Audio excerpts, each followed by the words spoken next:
Welcome to the Arika Hour. I'm Genevieve Eunice. On this channel, we discuss issues that pertains to relationship and marriage. Today, we are looking at secrets to finding the right partner. Our topic for discussion is secrets to finding the right partner. What are some of the secrets we want to know that will help us find our rightful partner? Secret number one is know yourself. It's very important for you as an individual to know yourself. When you are thinking of settling down in marriage, it's very important for you to know yourself first before you know who you will be attracted to or who you will match with. If you know yourself, then you will be able to know who will match up with you in marriage. So it's very, very important for you really know yourself. In knowing yourself, you'll be able to know your likes, your dislikes, your strengths, and your weaknesses. 2, you need to discover your purpose. What is your purpose on earth? Why did God create you? What are your talents? What are your potentials? All these things come together to make the purpose for which you are created. So it's very vital for you to know your purpose.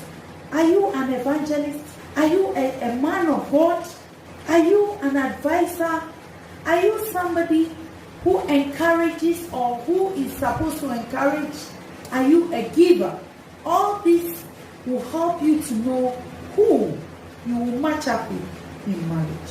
So it's very important for you to discover or know your purpose for which God created you. The third pointer we want to look at is for you to know your value.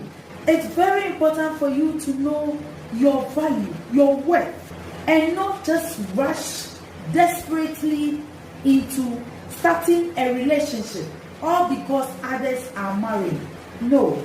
If you do that, you may end up making mistakes. So you need to know your value. If you know your value, you will know the type of person you are looking for to settle down with as a wife, as a husband. And that's exactly what you will go for. So it's very important for you to know your value and not just desperately rush into a marriage or a relationship. The fourth point I want us to consider is for you to be yourself. It's very, very important for you as an individual to be yourself. Don't pretend to be who you are not. Don't try to be like others. Try to be yourself. Be you. Let people know you for who you are. Let people know who you are, your strengths, your weaknesses. Don't try to mask it up. Don't hide behind mask and then hide your character behind the mask for people to see you as a different person. It's only a matter of time and your real self will come out. And that is where you start having problems in the relationship. When you don't pretend and you make people know you just as you are, it rather help you to get the very right match to settle down with you as a partner.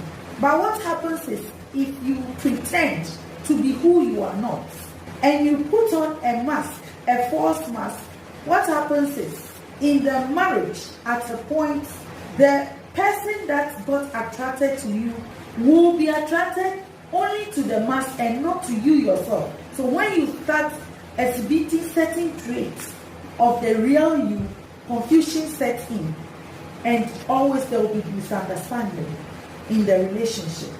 So it's very, very important for you to be yourself and for people to know you just the way you are. The next point I want us to consider is service to God. Serve in the church.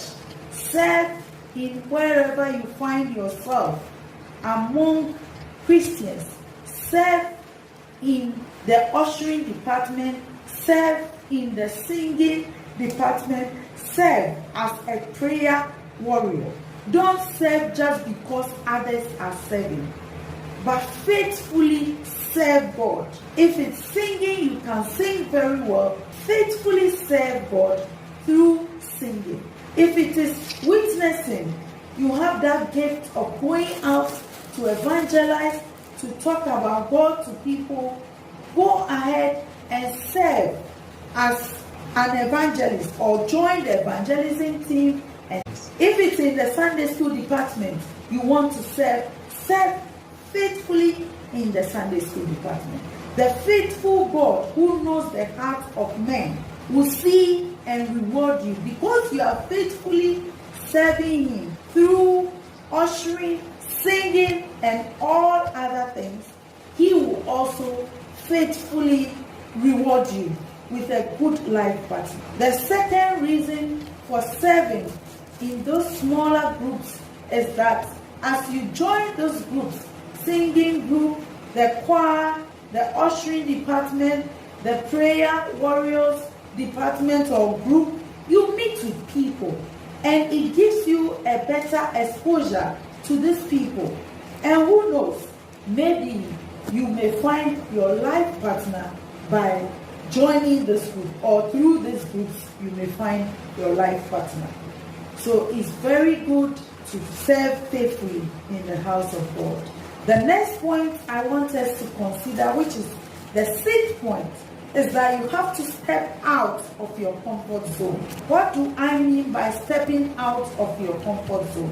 When you close from church, do extra mile by interacting with people, socialize with people, greet people, check on friends, laugh, socialize before you go home. Don't just rush out of the church as if you are being chased out and go home.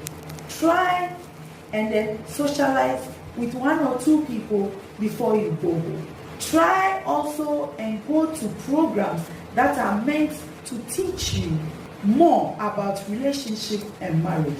When they are organizing programs that has to do with relationship or marriage, whether it's in your church or elsewhere, try as much as possible and be part of such programs, because you will be learning a whole lot. And apart from learning, you will also be exposed to a larger group of people where there is a higher chance of meeting your life partner. So it's very important to step out of your comfort zone and go to such programs. It's also very important to go to other church programs. If there is prayer time, go. Bible study time, go.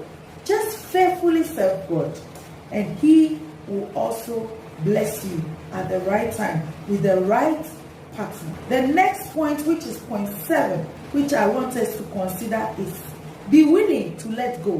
What do I mean by be willing to let go?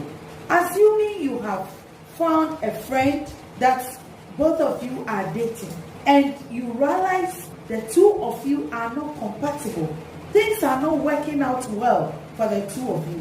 Whenever you meet, it's either you quarrel or there is friction here and there. You are not having that joy you are supposed to have in a relationship. You are not having peace within.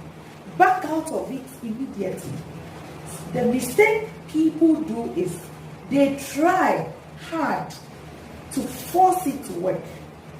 Especially if the person loves the other person and yet the thing is not working out. They make sure they are forcing, or they force themselves so that it works out. When you do that, you are making a big mistake, because at the end, such relationship don't last. Definitely it will collapse, and at that point it might be more hurting than realizing it earlier on and backing out of it. So just be willing to let go. That is, if you realize your dating partner or you are in a relationship and things are not moving on well. There are some that are just challenges, and of course with patience, perseverance, you will be able to work things out. I'm not talking about those ones. But when you see that everything is pointing to the fact that the relationship is not working out, and yet you are forcing, you are pushing your way through. That is what I'm talking about. When you realize that the earlier you back out of it, the better it is. You can even discuss it with your partner so that you all come to an amicable conclusion before you separate. That is very, very important. The last point I want us to look at, which is the 8th point, is you have to decide that you are dating in order to marry, and not just that you are dating for the fun of it. Some people don't care. Dating, they date just to have fun. Today they are here, tomorrow they are here. Next time people see them moving, yeah, this is the one I'm dating. At another point, you see the person with another person. At another time, you see the person jumping to a third party or the fourth one. No, don't date just for the fun of it. Date and make up your mind that the dating you are dating is geared towards marriage if God permits, or if all things work out well. Then decide to date and then marry out of it. Thanks for watching this video. If you enjoyed it, kindly give it a thumbs up, and please don't forget to like, share, and subscribe to my channel. If you have any comments, if you have any questions, please don't hesitate. Drop it in the comment section and I will answer them to the best of my knowledge. Until I come your way again, stay blessed.